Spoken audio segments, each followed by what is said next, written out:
What was your family secret that you found out? Story 1. Turns out I have a black uncle. I didn't find out until my grandmother told my aunt in a semi-lucid moment while she was bedridden. No, it's not what you think.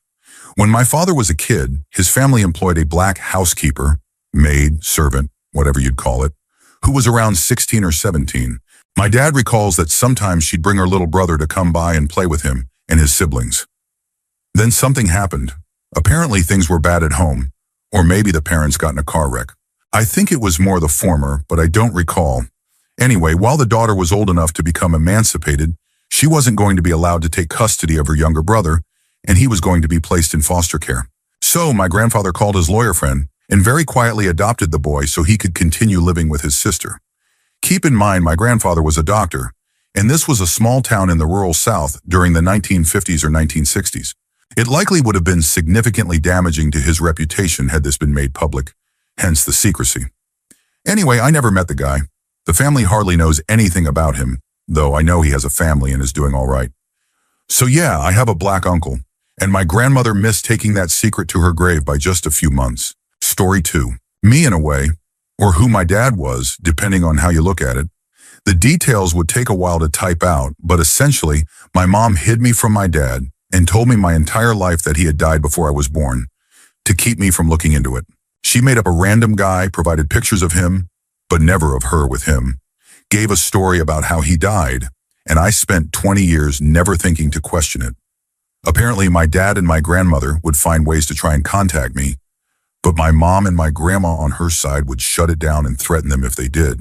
The whole thing is crazy. At 20, my dad found me on Facebook and told me the whole story, providing pictures of the two of us together when I was barely a toddler, as well as pictures of him with my mom. Apparently, they had a falling out, and my mom wanted absolutely nothing to do with him. My dad and I are very close now. The whole story is absolutely heartbreaking, especially for my dad's mom. She wanted to get to know me so desperately, and only did in the last 2 years she was alive. My dad and I text once a week, and it's pretty great when it happens.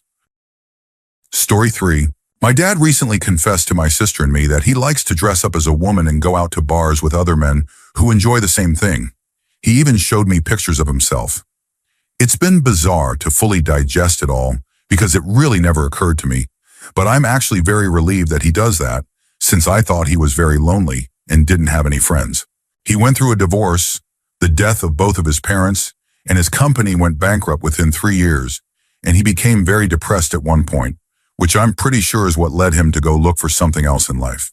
I've been a very complicated son, and our relationship hasn't been the best lately, but I'm very happy that he found a place to feel comfortable in and that he found the strength to confide in my sister and me. I'm also very happy that he knows he'll never be judged by us for the things he likes to do. Story 4. My grandpa's probably wanted for something serious in his country of birth. He was born in Armenia sometime before World War II. He refused to explain why, but he ended up in France under somewhat murky circumstances. He joined the French Foreign Legion under a fake name. His real first name is totally unknown to anyone alive today. The last person who knew it was my grandma, who died about 10 years ago. One of the last things she said to me was, I never did like the fact he picked Jacques as his name. He was wounded during the war in Indochina and received French citizenship.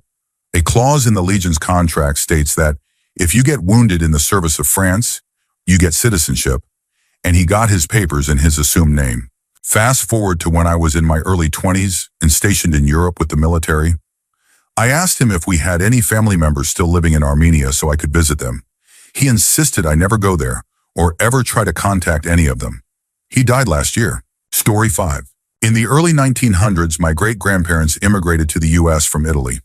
They lived in southern Illinois, my great-grandfather working in coal mines and my great-grandmother staying at home. They had 3 children, 2 boys and a girl, the youngest being my grandfather. His brother, my great-uncle, was always said to be tall, thick-built, with a temper and a love for adventure. When my grandfather was still young, under the age of 10, if I remember correctly, his brother went missing. This wasn't really a cause for concern at first because he would occasionally hop on a train and head to Chicago or St. Louis just to see the city. Usually, he'd be gone for a week or 2, then show back up. After almost a month, they knew something was wrong, but no one knew where to look. There were no Amber Alerts or missing persons networks to tap into. All they could do was wait and hope he would come back. A couple of months later, a letter showed up, not in the mail but nailed to the front door. It was from a group called the Black Hand. They had my great-uncle. They demanded a ransom. I don't know how much, but being a poor coal mining family, there was nothing they could do. It broke them. My great-aunt had a breakdown and spent the rest of her life in an institution. Both of my great-grandparents turned to alcohol. My grandfather would retreat to the woods to be alone, which eventually earned him the nickname Jungle. My grandfather told me this story once. He never looked at me the entire time he spoke. I knew he never told anyone this story besides his wife. My mother and her two sisters never heard it until I told them after my grandparents had passed. They never knew they had an uncle, let alone one who was taken by this group. I haven't thought about that story for a long time, probably close to 20 years. I wonder, and I know my grandfather always did too, what became of his brother? How did he get caught up with them? Was he a part of the Black Hand or just another victim? An old family question that will forever remain unanswered. Story 6. My grandpa served in World War II in the Pacific Theater. I'm not sure what his rank was. He was very closed off about talking about the war or even his family growing up. Every now and then he would open up, but it was one of those random things. He's 98 years old, so I can't even begin to imagine what he has gone through. One day my parents and my uncle were visiting him in the nursing home, and he mentioned something about the war. My dad always tries to see what he can get out of him, and after pushing a bit, he found out that my grandpa had been taken prisoner by the Japanese. He said the only reason he escaped was by pure chance. I can't begin to imagine what that was like or what he went through. Edit. I woke up this morning and remembered how the conversation started. My dad was saying his goodbyes for the day and asked my grandpa if he wanted him to turn off his lamp. My grandfather said no because he didn't like being in the dark. When my dad asked him why, he said, "When I was captured during the war, I was held inside a room with no light except a tiny pinhole." This was the first time my dad or my uncle had ever heard that. Story 7. It's my secret that opened up another. I was assaulted between the ages of 2 and 4 in an unbelievable number of ways and times by my stepbrother who was 8 years older than me. I confessed this, along with the fact that I was gay, to my dad's brother and his wife because they were my absolute closest, most trusted and loved family members. I was probably 18 or 19. My uncle started crying because he once walked in on my stepbrother wrestling with me, at least that's what he called it, while my stepsister, she's 4 years older, watched. It happened during a large family barbecue in New Jersey. He immediately told both of them to get off me and to go downstairs and hang out with the family. He said he just felt like he had walked in on something really terrible, even though we were both fully clothed. He wanted to comfort me but didn't know how, so he left me there crying. He was maybe 21 at the time. I harbor no resentment. My confession led him to share one of his own. He told me that he was abused as a boy too, and had only just started therapy, admitting it for the first time over 30 years later. He told me I was brave, but I told him he was braver for holding it in and not letting it destroy his life. I was the only person other than his wife and therapist who knew at the time. I have a lot of respect for him. They are the only two immediate family members who believe me. It would destroy my grandmother, and my dad is still married to the stepbrother's mother. So when I told them, they, first, asked me if I was lying for attention, and when I said no, second, told me there was absolutely no way that happened because they would have noticed, and third, promptly forgot I said anything, probably because they were drunk, as usual. I wish I had gone into detail about just one of the many times it happened. I remember everything I was told, everything I was forced to do, everything I saw and smelled. If I shared even one of the thousands of flashbacks I experienced daily with them, maybe they'd stop calling to say, "Call your brother." I'm sure he misses you and probably has good advice since you both work in similar fields. Plus, he loves you. Yes, please continue to diminish my experience and remind me how much my brother loves me. Thank you. And they wonder why I moved across the country and rarely communicate with them anymore. Story 8. My grandfather had a family that he walked out on when he was younger. I don't know if he divorced his wife or just said he was going to get a pack of cigarettes and never came back, but apparently he just left one day. It was a secret he took to his grave. Until one day, a son from his previous marriage tracked down my aunt, called her, and asked to have dinner. My mom went with her. There he explained that he didn't want to disturb our family or cause any distress, but he was getting older and needed to know about my grandfather's medical history. He explained that my grandfather had been married to his mother, whose mental health was deteriorating, and that he probably left because he couldn't take it anymore, or something like that. He didn't have many or any real memories of my grandfather. Obviously, my mother and aunt were devastated. My grandfather had served honorably in the Korean War and was a pillar of his community. He was an accountant in a large Italian-American neighborhood, and many of his clients couldn't even pay him. They gave him pastries or whatever they could spare. When my grandmother asked about this, he told her he just couldn't turn people away. They needed help, and he was in a position to do the right thing. He was loved by everyone who knew him. He had no enemies, just people who admired him. He wasn't affectionate often, but when he was, it meant something. Now, this is particularly strange to me from a psychological standpoint, because my grandmother's own father walked out on her when she was young, leaving her to care for her ailing mother and siblings. My grandfather passed away from cancer almost 10 months before I was born. I'm named after him. My grandmother and my other aunt have no idea about any of this and never will. Only 4 people, including me, know the truth, and we have no intention of telling anyone else. It would devastate my grandmother. She never remarried and loved him more than anything. I don't know what to think of this man. I want to be angry for what he did, but he was such a wonderful father to my mom and aunts and gave so much to his community. There are 2 conflicting versions of who he was. Story 9. That I have a half-brother who lived just 3 miles away from me my whole life. And the craziest part is how I found out. My grandma, who in hindsight I now realize had very backward views, got into an argument with my dad after saying something that hurt his feelings. My dad retaliated with something equally hurtful. I wasn't there for the altercation since I had just started college, but it apparently triggered some painful memories from my dad's childhood. From what I understand, my grandma was pretty verbally abusive to her 5 sons, and based on how my dad and uncles act, I believe it. That said, my dad definitely has his own issues and has caused our family some difficulties. But at the end of the day, I know he's a good person. He loves us and tries when he can. The argument between my dad and grandma dragged on for months and only worsened. My parents stopped visiting for holidays as we always had, and my siblings and I began visiting less too.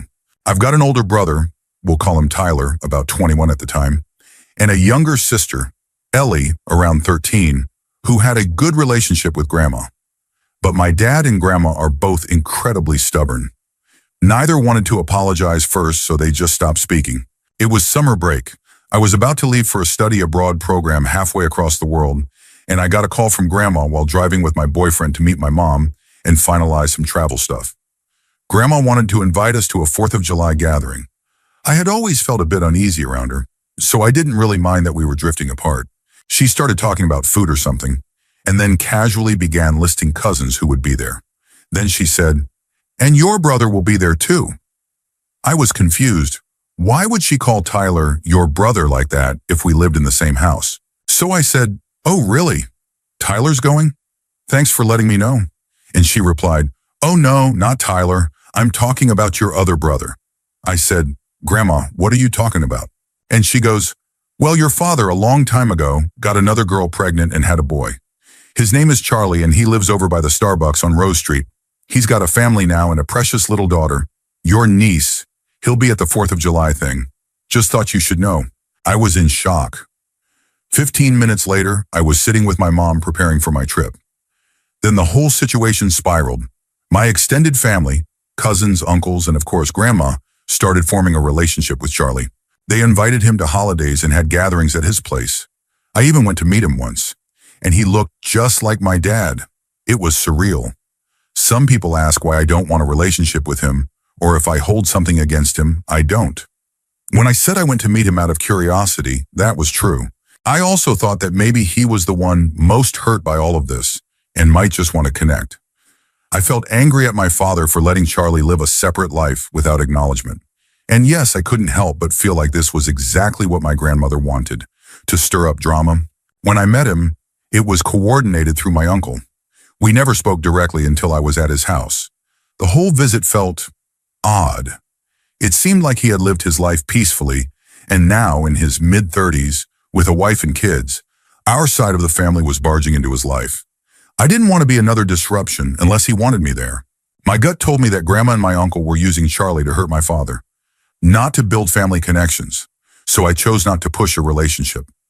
Maybe he does deserve to be reached out to, but we've met now. I just don't want to cause more pain by assuming a relationship would benefit him or me. That feels presumptuous. Story 10. I should probably use a throwaway for this because it's still a secret, but I doubt anyone who cares is on Reddit. I always thought my dad was the model husband, someone who would never cheat. He was a strict Catholic and a respected member of the community. My friends and I used to joke about how dorky and chaste he was. He wouldn't even glance at another woman. Turns out it's because he was gay. I found out when I caught him watching adult content involving men, and later found inappropriate pictures and messages he had exchanged with young men, offering them money or concert tickets. Suddenly, my entire life made sense. Why he was never interested in women, why he didn't care for sports, why he loved theater and opera, and why he had mentorships with young men. I was furious that he had kept this secret and hurt my mom, so I confronted him, right in front of her. I regret doing that. I was young and confrontational, and it created a rift in our relationship. They stayed together, but their relationship was never the same. Both of them passed away from illness in their early 60s. My dad stayed by my mother's bedside every waking moment until she died, and he passed less than 2 years later. I know he loved her. I understand now why he kept his sexuality a secret. When he was unconscious in his last days, I flew in to be by his side. I asked for forgiveness and told him I loved and accepted him for who he was. I hope he heard me. He was a great dad. I miss them both terribly. Story 11. 1. My grandpa, who was a well-respected electrician before he died, intentionally left exposed wires in a man's $1 million home, knowing it would eventually catch fire. The man owned a ranch where my grandfather kept his horse. Sometimes he needed electrical work done at the ranch or his home, so Grandpa would take care of it. On the many visits they made, my grandpa and my dad, also an electrician, noticed a large cage in the man's living room. There were never any pets, but they found toys inside the cage more than once. This was back in a time when police needed more than suspicion to act, especially when the man could easily bribe his way out or claim that his son just played in the cage. Eventually, it came out that the man was selling clients' horses for profit and lying, saying the horses had been stolen during the night. My grandfather, a tough Italian man with ties to some dangerous people, was not someone to cross. When the man told my grandfather that his horse had been stolen and refused to involve the police, my grandfather did one final job at the house and left the exposed wires in the attic. Exposed wires spark eventually. 3 years later, the mansion burned to the ground. This was back in the day when it was harder to determine the exact cause of a fire, and the man had many other workers in and out of the property over that time. 2. My other grandfather on my mom's side had ongoing heart problems. After either his second or third heart attack, his doctor pulled my mom aside and told her that he had only a month left to live because his heart was so weak. At that point, his wife of over 40 years had been gone for about a decade, and his life had settled into a routine. Same food every day unless someone cooked for him, daily visits to the veterans bar, and rarely leaving the house. It wasn't that he didn't want to live. It was just very hard for him to go on without the person who had taken care of him since their 20s. My mom decided not to tell him. Why ruin his last month of life? Since it wasn't his first heart attack, it wasn't odd when my mom suggested getting his affairs in order. She didn't pressure him for everything, just enough so she'd know where to find what was needed when the time came. She told her siblings, and they all quietly said their goodbyes. Goodbyes that Grandpa never realized were final. He passed away exactly 1 month later in his sleep. Story 12. Well, my great aunt, she was with a man who owned a nightclub on a barge. I'm not sure where, but I could ask my dad. And apparently, she knew the ins and outs of the illegal activity that went on there. The family believes she and her partner were murdered for knowing too much. But I've always suspected he was involved in the illegal dealings too. Because when they cleaned out her apartment, the entire couch was stuffed with bundles of cash and packages of illegal substances. My dad said the money funded a lifestyle the family had never dreamed of. We're from the rural South, and they grew up very poor. It was enough to connect my parents to a local criminal ring that supplied high-profile guests, including politicians, with drugs when celebrities came to town. There was a famous hotel they used, secluded at the top of a mountain. You could look down on the clouds from there. My mom still brags about partying with famous people behind my dad's back. I remember some of it too. A limo once came to pick her up. I don't know who the man was. Grandma said he was an author. But I remember it being strange. My mom has bipolar disorder and can be very unpredictable. Apparently, my brother and I were used as decoys during these runs. We were frequently transported with large quantities of drugs hidden under our car seats. I can remember the horse park where everything was unloaded. I don't recall much else, except that I hated my car seat. My life has not been simple. My godfather, who ran the operation, died in prison. He was married to a U.S. attorney. I never had a real childhood. Every photo of me as a baby shows me at a party. People wild and loud, and my brother and I sitting in diapers, on the floor or in someone's arms, surrounded by people who didn't care. My parents were both extremely self-centered. Our well-being as children was never a priority. We were tools of the trade. The business collapsed when I was 4. My parents divorced. My dad became a manager in the coal mines, and my mom still parties like crazy. She honestly resembles Ozzy Osbourne now. They're both a wild ride. My kids actually thought I was joking when I explained who my parents are. They thought my mom was my unruly sister and started calling my dad uncle. It just stuck. And there's more. After my grandma died, she was the sister of the aunt who was murdered. We discovered she had carried on a lifelong affair with a prominent local businessman, an associate in the original family drug business. We found out because of a box she'd hidden in her closet. It was full of expensive jewelry he'd given her, along with a diary. I was supposed to inherit the jewelry, but I refused. I loved my grandfather too much. He truly didn't deserve any of that. Every year, a flower arrangement still appears on her grave. It's disturbing, especially because she's buried next to the grandfather I worshipped. We even had to warn my little cousin because he unknowingly started dating the granddaughter of that businessman in high school. To this day, we're not even sure which of our aunts and uncles might actually be his. The lives my family chose were absurd. Story 13. My dad started cheating on my mom right from the day after the wedding, when he called his ex to assure her that his being married changed nothing. I first found out he was cheating when he gave me his phone, a Samsung Galaxy S4, which has forever afterward left bad impressions in my mind, so I could delete something since it was running slow. I somehow stumbled onto Viber, where it just opened on a messaging conversation with a contact named El Nabai. I read some horribly graphic Sewell messages there. I was 13, and we were on a weekend escape to Greece, circling the Prespa Lake. I was horrified and held back from crying and speaking for the rest of the trip. I've never felt so betrayed and disgusted. That day left huge scars on my psyche, the extent of which I could hardly express. I contemplated ending my life or hurting my father for the next 3 years. I felt so sad for my mother, whom my dad beat and horribly mistreated. One day I actually begged her to leave him, but she wouldn't. I tried nihilism and felt despair to an unimaginable extent. I didn't even have any friends at the time, so I couldn't share it with anybody. I only had a brother, but after trying to somehow raise the subject, I got the sense that he was in on it. That just made everything so much worse. I decided to become the best person I could and help the world with all I can. Story 14. Well, after a serious bout of depression and severe anxiety, I found out that I am genetically predisposed to on both sides of the family, which, to be fair, when I was going through that, both my parents were very helpful and open about their experiences. But man, it would have been nice to know that beforehand. Funnily enough, the other family secret I know is that a great aunt of mine died by suicide. My mom was also close to her cousins, so this isn't some nameless relative. This is someone who was important in my mom's life. Coming from a Catholic family, the whole topic is a major taboo, so everyone, including her children, thinks it was a stroke. I don't know how my mom and aunt found out, but they know. I get that it's not really their place to reveal it, but again, it's one of those things that children should know to prepare themselves. I'm sure my mom would tell them if they weren't so deeply religious. Story 15. My grandfather was a stereotypical Irishman, falling down drunk constantly, a real embarrassment for everyone. No one talks about it or even admits it. My grandmother had a series of nervous breakdowns and had to be hospitalized.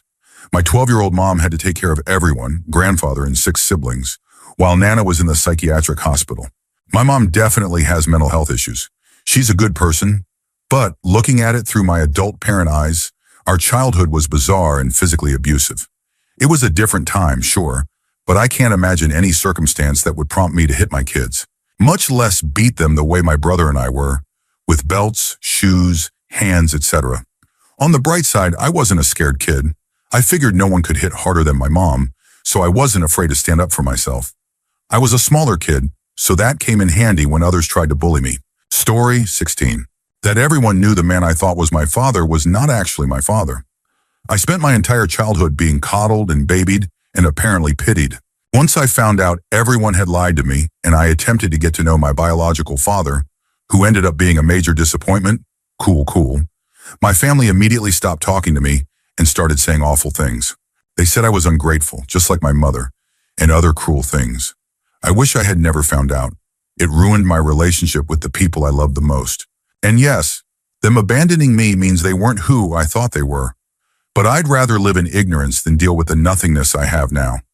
The only family member who still talks to me, surprisingly, is my adoptive dad. And even he has become distant lately. Story 17. I got married within the last 2 years, but I've been with my husband for about a decade. We're in our early 20s, and we just found out that he has a half-sister about a decade older than he is.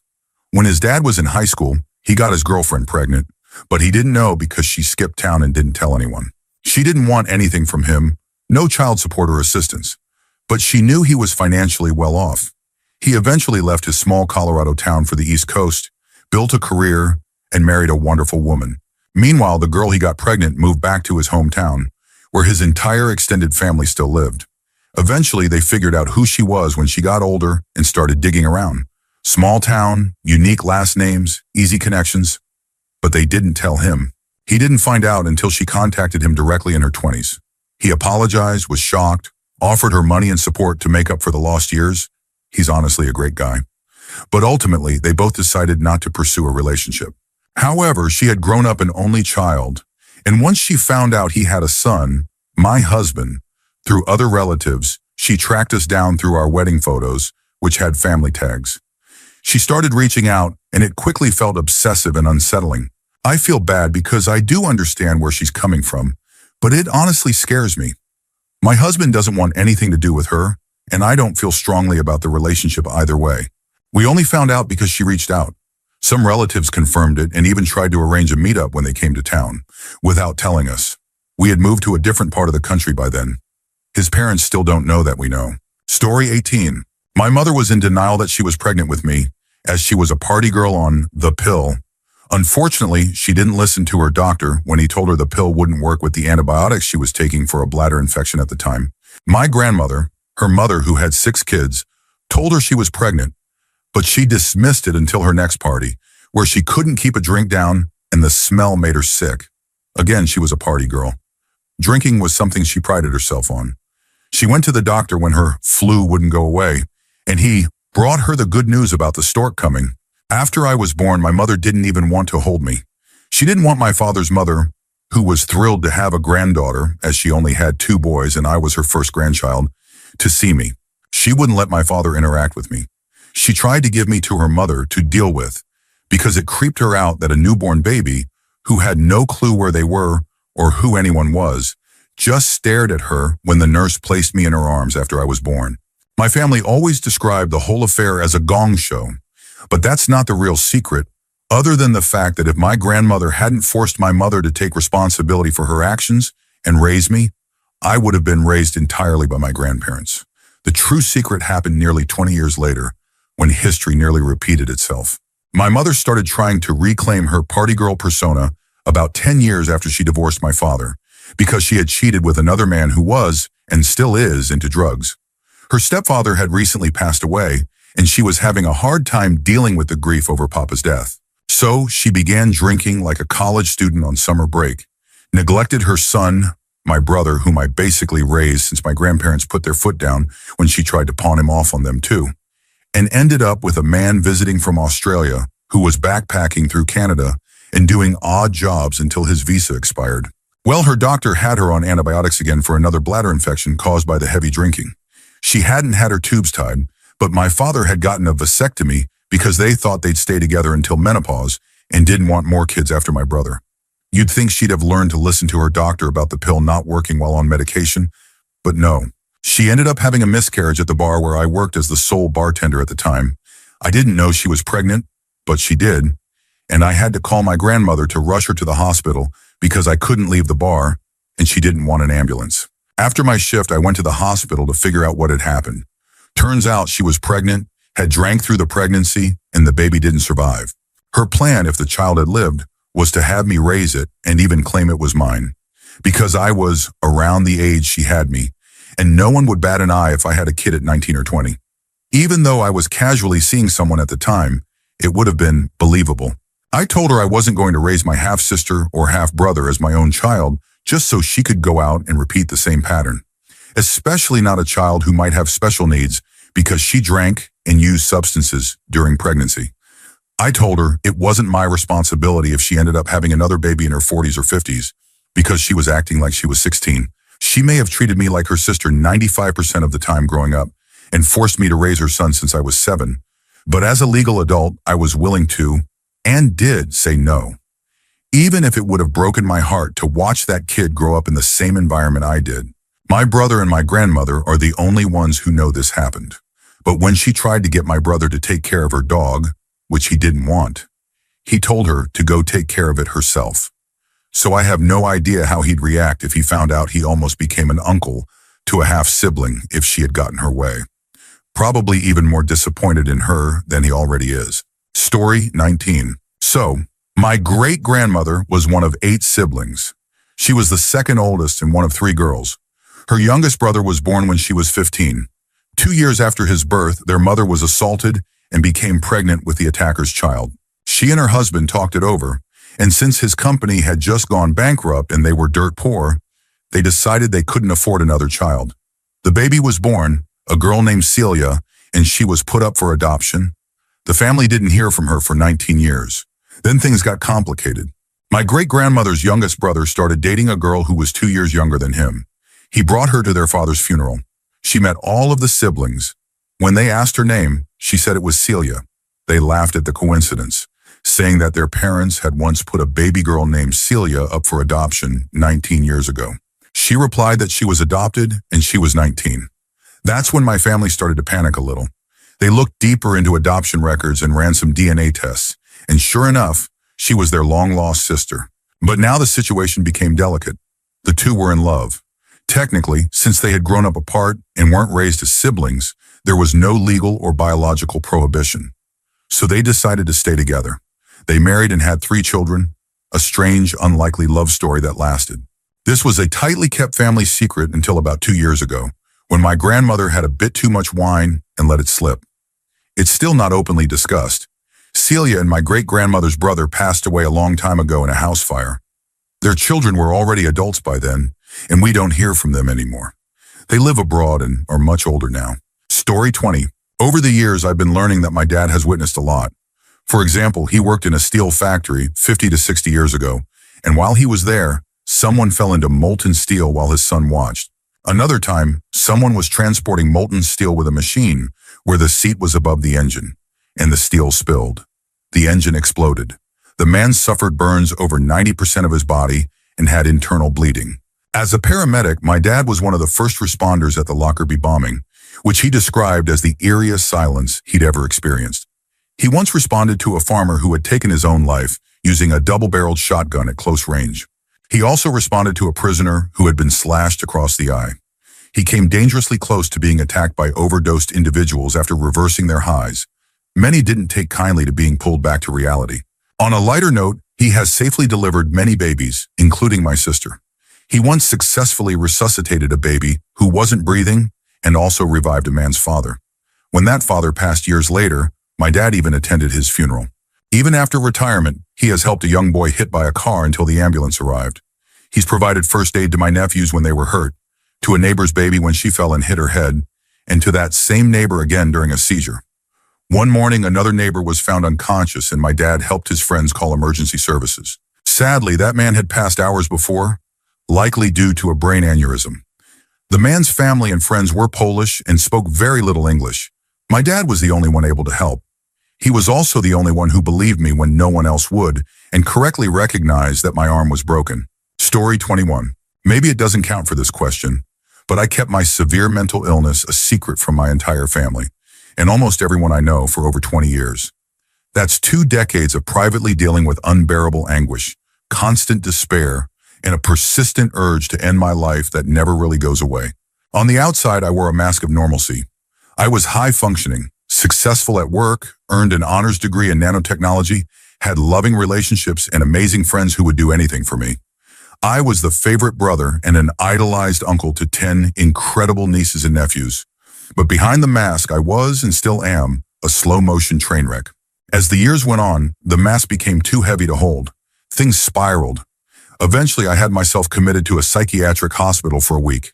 The only person I ever confided in, my ex-girlfriend and eternal best friend, picked me up and finally convinced me to tell my family. That was literally about 10 days ago. Hearing my diagnosis and learning about the decades of private suffering has shaken my family. The outpouring of support has been overwhelming. I'm probably more miserable right now than before because of the shame and embarrassment. Even writing this took me 2 hours. But I do feel a small amount of relief too. Story 22. My grandma was a nun. She met my grandpa in her late 30s while chaperoning a dance. He was younger than her. She left the convent for him and had my uncle, aunt, and mother in her late 30s or early 40s. This was considered pretty disgraceful at the time. My aunt got drunk at my 18th birthday party and blurted all of this out. Her husband, me, my siblings, and cousins. We had no idea, but that wasn't the real secret. My mom's brother died in his 50s, and on the day of his funeral, their sister, my aunt, started ranting. She told us that when my grandma was a nun, she first worked at a Magdalene laundry. My grandma had always said there was a fourth sibling, but never elaborated. They assumed it was a miscarriage. My aunt didn't get to say much more that day because she was pulled away to the bathroom where she fell down a single step and got injured. Everyone was upset and the whole scene was brushed aside. Now my uncle was the oldest, my aunt was a year younger, and my mom is 6 years younger than either, so she had no idea what her sister was talking about. By that point, my grandparents were already gone. Nothing else was said about it until I was staying at my aunt's house, the one who had ranted. A news segment came on about a Magdalene laundry. They had exhumed an unmarked graveyard full of infants. The site had even partially been redeveloped into a children's playground. I didn't know much about the Magdalene laundries before, only vague mentions. But the news explained more. Some of the babies had been labeled as dead and sent to U.S. adoption agencies. Others had been neglected, and some were victims of serious mistreatment. The women, too. These were places where unwed mothers, often teens, were sent. Their babies were taken from them. They were shamed, hidden away, forced to labor, and cut off from visitors. I asked my aunt about it. She said nothing. Later after dinner, she had wine and saw me trying to discreetly look up information about the laundries and my grandmother's possible involvement. She began talking about it again. She said she never got to meet her sibling, doesn't even know if they're alive or dead, and that she had tried to look into it but found nothing. That kind of information is often locked away. My grandma was a nervous woman, polite, deeply religious, always praying, but it was like she feared God more than loved him. I don't know if that makes sense. The topic was never brought up again. One time my mom caught me watching a historical film based on the Magdalene laundries and shut it off. She was furious. Said it was slander to suggest anything like that about her mother, that it was disrespectful, and that my aunt was crazy. She acknowledged it was a tragic piece of history, but insisted my grandmother had no part in it. Is it true? I have no idea, but it makes sense. My cousins agree with me, but none of us wants to be the one to bring it up with our mothers. Still, it sticks with me. Those places ran for centuries. The last one closed in 1996, less than a year before my cousin and I were born. My dad's side has even more stories. Shady, dangerous, illegal stuff involving the IRA. So I'm sure there's a lot more I'll never know. Story 23. My great-grandfather was the village pastor in southern Germany. He was well-liked, charitable, and always caring for the poor. He opposed the Nazis and acted against them, publicly condemning them in his sermons, disrupting their rallies, and holding church services during their events so no one would attend. He continued this until the local SA leader made it clear that his defiance would no longer be tolerated, even though he was the village priest. Eventually, his family was threatened.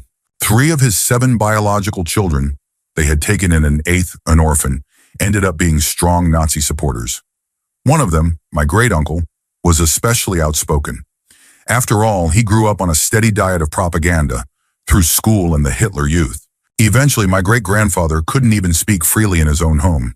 He feared his children would report him to the Gestapo. My great-uncle became more deeply involved with the local Nazi organizations. There was a quarry nearby where forced labor was used, those labeled as undesirables. Roma people, communists, social democrats, Jewish people, Jehovah's Witnesses. When it became clear that the war was lost and the Americans were approaching, the German troops had already withdrawn. One night, all the remaining prisoners were executed, about 15 people in total. A guerrilla group of devoted Nazis, known as the Werewolves, claimed responsibility. My great-uncle disappeared the very next day. He was last seen that night with a few important local Nazi figures. For months, he was missing. Rumors said he was hiding on a farm in the nearby mountains. Long after the war ended, only one person was ever sentenced to a few years in prison for those murders. But no one believed he acted alone. The whole village knew who the group of young men were that vanished after that night, hiding from the Americans. My great-uncle went on to become a loving father and everyone's favorite relative. He died at 87, working in the garden he loved, and he was a mass murderer. Story 24. My grandmother was one of 6 children. When she was around 10, her father left, taking 3 of the kids with him. My grandmother was one of the 3 left behind with her mother. Her father died 8 years later. Her mother always told her that he had taken the smart and pretty children and left her because she was ugly and useless. She believed that for her entire life. A few years ago, one of her siblings found a safe that had belonged to my great-grandmother. Inside were letters from my grandmother's father, one written every single week during those 8 years, begging to be allowed to see my grandmother and the 2 other children he had left behind. It turned out he had intended to return for them after initially taking the others, but my great-grandmother refused to allow it. She had been having an affair, and she used the children as leverage to extract money from him. He dutifully sent both funds and letters. Imagine being in your 80s and discovering that your entire life was built on a lie. Story 25. My grandfather was the 6th in command of the Hongman's Singapore branch and had strong ties to politicians and celebrities across the Sinosphere. He knew things that most people didn't. For instance, 2 of our former heads of state allegedly hired Triad members on multiple occasions to break up protests, intimidate demonstrators, and pressure political rivals. Bruce Lee was also reportedly disliked by traditional martial arts instructors and parts of the underworld. They allegedly called him a traitor to blood for revealing cultural secrets to outsiders and rarely invited him to martial arts gatherings. Once, a local street gang tried to extort money from vendors up and down a street, kicking over several stalls into an open drain. According to family stories, my grandfather summoned a lorry full of men to escort these hooligans to him. When they arrived, he supposedly said something like, "You think by being loud and rude, you own this street? Even if you control this country, never forget that we, the Hong men, control the world." Then he handed them over to the police. Story 26. I figured out years ago that my dad wasn't just going on all those trips to South America and the Caribbean for leisure. Over time, it became pretty obvious that he was running drugs. He had a big sailboat that he used, and sometimes he traveled with friends who owned private planes. This was during the 70s, 80s, and 90s. He had bins full of cash and always carried a thick roll of $100 bills in his pocket. I remember once coming home and seeing 3 brand new Mercedes parked in the driveway. I hinted that I'd like to have one, and he turned to me and said, "They're not presents, they're payment." I also remember how just mentioning his name could get me out of trouble or earn favors, like free services. People would say, "Oh, you're so-and-so's kid. The oil change is on us. Tell him we said hello." It was like that everywhere. Eventually, he got caught bringing drugs in, but they only found a small amount. I guess they had ditched most of it. He ended up getting a slap on the wrist and seemed to cool it after that. About 5 years ago, he moved to Medellin, Colombia, and hasn't come back since. He said people were after him, probably owed someone money or something. Story 27.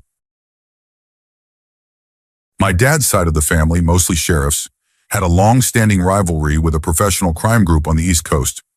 My great-grandfather was killed when starting his car, and one of my uncles was run off the road on his motorcycle. Several others were shot, but the feud seemed to end with my grandfather. My great-grandparents had a large Catholic family with lots of extended relatives. During that time, they also imprisoned and killed their fair share of criminals. But my dad didn't follow that path. He joined the military instead. He's never talked about my grandfather, who also died young, also from a car explosion. I didn't learn any of this until I went to my grandmother's funeral 4 years ago. That's when I discovered we have a large family gravesite in the middle of a major city. A great uncle, whom I met for the first time, gave me a tour and shared some of the stories. I found out he had become a millionaire and even served as mayor during the feud. He's still doing well and owns several blocks of houses. It makes me wonder what else I haven't been told. I once found an old photo of my great-grandfather, grandfather, his brother, and a few others holding rifles in front of an old Model T-style car. There was also a box with old police tools, handcuffs, a billy club, finger restraints, and a stack of paperwork. I was too young when I found it, and I never read the documents. I never saw that box again after my dad caught me playing with the billy club. Story 28. My brother and sister have a different father than I do, but they're younger, and my dad raised all of us. Apparently, my biological dad was deported before my mom even realized she was pregnant with me. After I was born, she moved on. There wasn't really any way to know if my dad was even alive. Plus, he didn't know I existed. And back in the 90s, she couldn't exactly track him down easily. Honestly, I don't even think she knew his real name at that point. Fast forward 5 years and 2 more kids later, my dad showed up again and vowed to raise me, no matter what. Even if that meant raising 2 children that weren't his. I wish I had known all this growing up, because I carried a lot of resentment as a kid. It always felt like he was easier on my siblings. I think he just had sympathy for them since they didn't know their fathers. People constantly told us we couldn't be related. I looked Mexican, and my siblings looked white, so they assumed we weren't family. I only found out the truth when my grandma told me after I turned 18. I now have a newfound respect for my dad. He didn't have to step up for them, but he did, and I'm grateful he gave them the father they needed.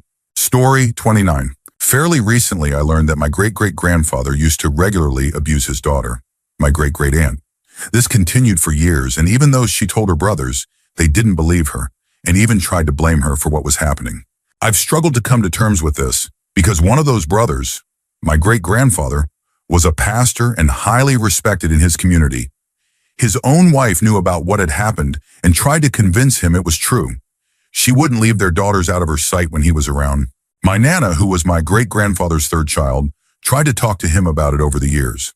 It was only a few days before he passed away in the hospital that he finally admitted it wasn't his sister's fault and that their father was in the wrong. But by then it was too late. His sister had died unmarried, having lived her whole life thinking her brothers believed she was lying and somehow responsible for what happened to her. On the other side of the family, I also have an uncle by marriage who had his computer seized by the FBI for possessing highly inappropriate material involving children. Every year I get grief from my childless siblings for not wanting to visit during the holidays, as if I would want my kids anywhere near him. They're too young to remember, but after our house caught fire, we stayed with that uncle and my aunt for a short while. He used to insist on helping us wash ourselves and even tried to start an affair with my mother.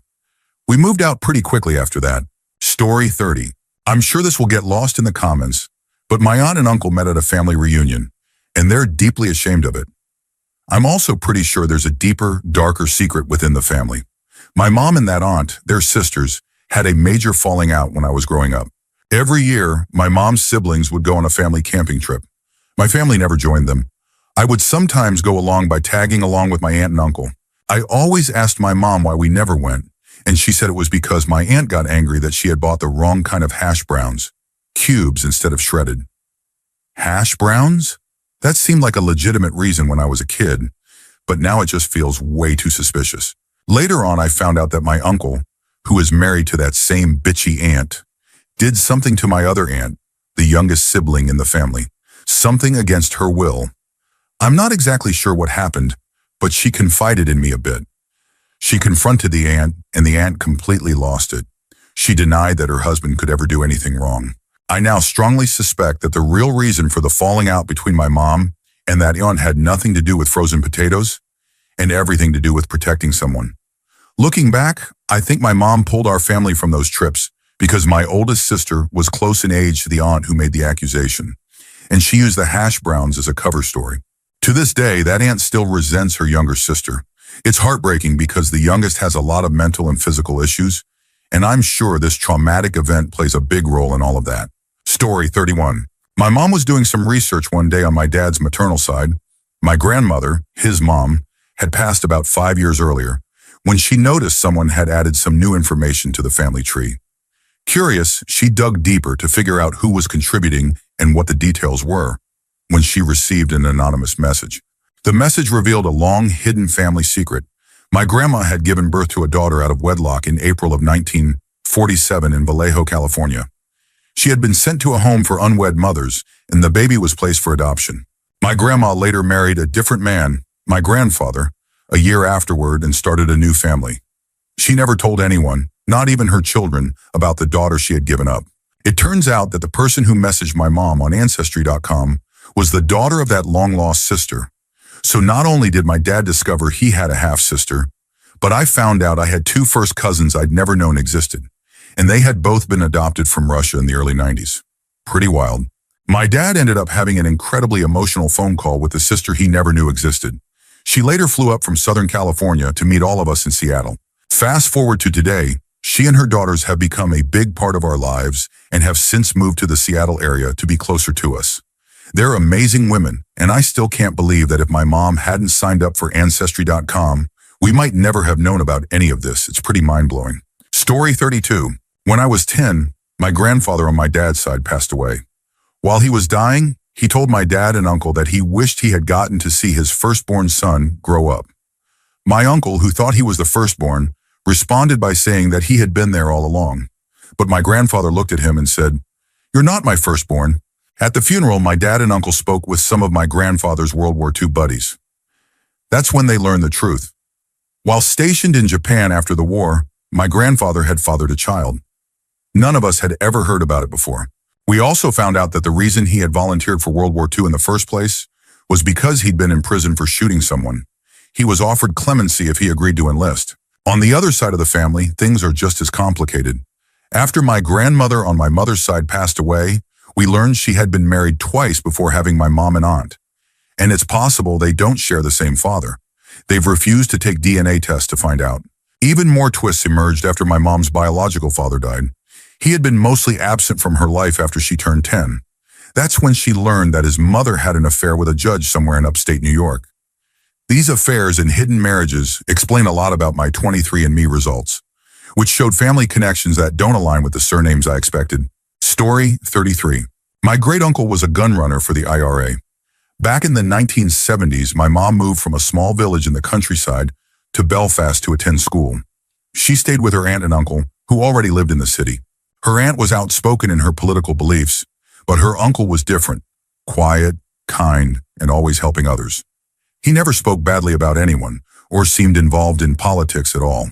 He made a living by collecting scrap metal with a cart and doing deliveries for neighbors. When he came across British soldiers while on his rounds, he would stop to chat, asking them if they missed home or how their families were doing. Because of his friendliness, no one ever suspected a thing. He was never searched. Years later, my mom was attending a distant cousin's funeral and started chatting with another cousin. They began reminiscing about her uncle, and the cousin casually mentioned something that made her pause. When she pressed him for more details, he said, Sure your uncle moved more guns around Belfast than the British Army. He had been storing weapons under the floorboards of the house and transporting them hidden under junk on his cart. Broad daylight, right under the noses of soldiers, and no one thought twice because he was so polite and trustworthy. That was the moment my mom realized that during the 3 years she lived with him, she had been sleeping in a house filled with weapons. Under the surface of kindness and quiet demeanor, he had been running firearms for one of the most notorious movements in Irish history. Story 34. My grandmother was the result of her mother being assaulted. She never knew who her biological father was. She had several siblings, 2 sisters and a brother, I believe, who were all the children of her mother and her husband. My great-grandmother kept and loved my grandmother, but her husband, the man she was raised to believe was her father, was abusive toward her. He seemed to resent her existence. Eventually, my great-grandmother left him and took all her children with her, choosing to raise them on her own. My mom and her sisters have always been frustrated that no one would tell my grandmother anything about her real father, even though it seems like a few family members knew. Her sister apparently knew who he was, but refused to ever say, even after my grandmother begged her to tell. One of her aunts even said outright that she knew, but would never reveal it. The belief is that it may have been a family friend, someone known to my great-grandmother before it happened, but we really don't know. I didn't find any of this out until after my grandmother had passed. She went through so much in her life, but she remained loving and generous and always wanted the best for her family. I truly wish she had been able to find out the truth about her father, even if he had been a terrible person, and there is some speculation as to whether it was truly an assault or if there had been a consensual relationship my great-grandmother later tried to hide, it's still something she deserved to know. As far as we're aware, the incident was never reported, but it was a different time. There are many pieces of this story that may remain unknown forever. Story 35. I found out not long ago that my parents lied to almost everyone in our family, except my mom's parents, about where we lived for several years during my childhood. The story goes that they had bought one house, House A, and shortly after wanted to buy another, House B, as a rental property. But there were some legal issues. Apparently, they needed to be living in House B to qualify for a specific type of mortgage. They also didn't want the rest of the family to know they had borrowed money from my mom's dad to afford the second house. They were afraid other relatives might start asking him for loans if word got out. So while growing up, I remembered living in both houses at different times, but the family was told we only lived in House A. My parents would switch between the houses from time to time to keep up the illusion that they were living in House B as required. I was between 3 and 6 years old, so I didn't understand any of it at the time, just that I lived in two places.